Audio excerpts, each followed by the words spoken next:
Second method for the calculation of the order of a permutation.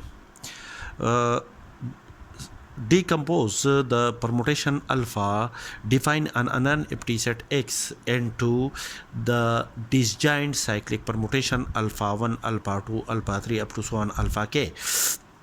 Of length, the length of the cyclic permutation alpha 1 is m1, the length of the cyclic permutation alpha 2 is m2, the length of the cyclic permutation alpha 3 is m3, and so on. The length of the cyclic permutation alpha k is mk respectively.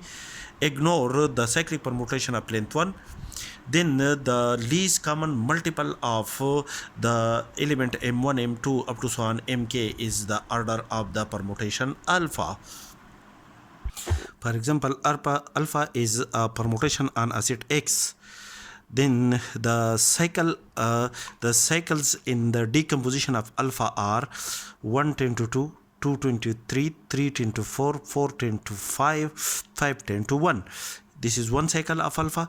And 6 10 to 7, 7 10 to 8, 8 10 to 9, 9 10 to 6. This is the second cyclic disjoint cyclic permutation of alpha. And 10 10 to 10, this is the third cycle of the cyclic permutation of alpha.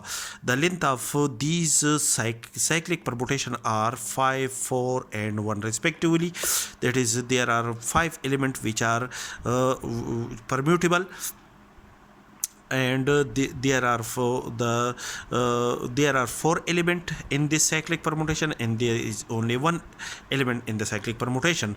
Now ignore the cyclic permutation of length 1 and calculate the LCM of the cyclic permutation of length 5 and the cyclic permutation of length 4.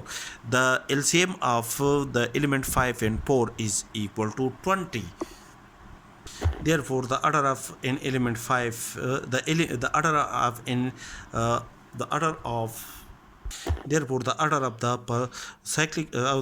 the permutation alpha defined above is equal to 20.